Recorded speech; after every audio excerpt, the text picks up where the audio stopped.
কি? এটা মৈত্রেয় মুনি বিদুরকে বলছে ভাগবতের শ্লোক। শান্তা সমদৃশ শুদ্ধা সর্বভূত অনুরঞ্জনা ইয়ান্তি অঞ্জসা অচ্যুতো পদম অচ্যুতো প্রিয় বান্ধবা।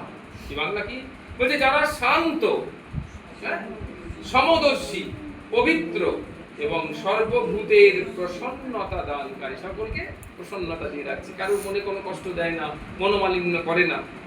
ভগবত ভক্তগণকে যারা নিজেদের একমাত্র সখা এবং সুহৃদ বলে মনে করেন, একমাত্র ডিভোটিসকে, যারা ভক্ত, ভগবত ভক্ত, তারাই আমার বন্ধু, তারাই আমার আপনজন, তারাই আমার আত্মীয়, এটা যারা মনে করেন, তারা অনায়াসে অচ্যুত লোকে গমন করে। অচ্যুত লোক মানে কি?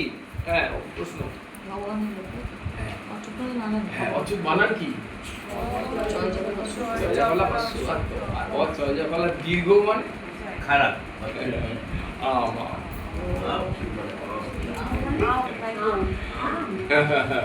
সমচ্চারিত ভিন্নার্থক শব্দ একদম বাংলা সাহিত্যে একদম অনন্যতা। এইরকম বিকল্প সাহিত্য আর কোথাও নেই। হ্যাঁ, অচয়জফলা হর্ষৌত অচ্যুত। ভগবানের নাম অচ্যুত কেন? না, যিনি তার অবস্থান থেকে কখনো নড়েন না। আমি আজকে কথা দিয়ে গেলাম, তোমার টাকাটা আমি শনিবার দিয়ে দেবো, আদৌ নাও দিতে পারি। কত শনিবার চলে যাচ্ছে, টাকা দিচ্ছি না, আমি সামনে রবিবার দিন আসবো। কত রবিবার চলে যাচ্ছে, আসছি না। কিন্তু ভগবান কখনো তার অবস্থান থেকে এক চুলো নড়েন না। যদি বলেন মঙ্গলবার আসবেন, তো মঙ্গলবারই আসবেন। মঙ্গলবারটা বুধবার সূর্যোদয় হবার আগে তিনি আসবেনই আসবেন। এই যে তিনি একেবারে সত্যতে প্রতিষ্ঠিত হয়ে রয়েছেন, এস্টাবলিশড অন পারফেক্ট ট্রুথ বা ইউনিভার্সাল ট্রুথ, সেজন্য তার নাম হচ্ছে অচ্যুত।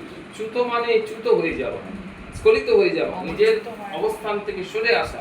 ভগবানকে কোনো হয় না, আমাদের মধ্যে হবে। আরে বাবা, তাহলে দেখো বিরাট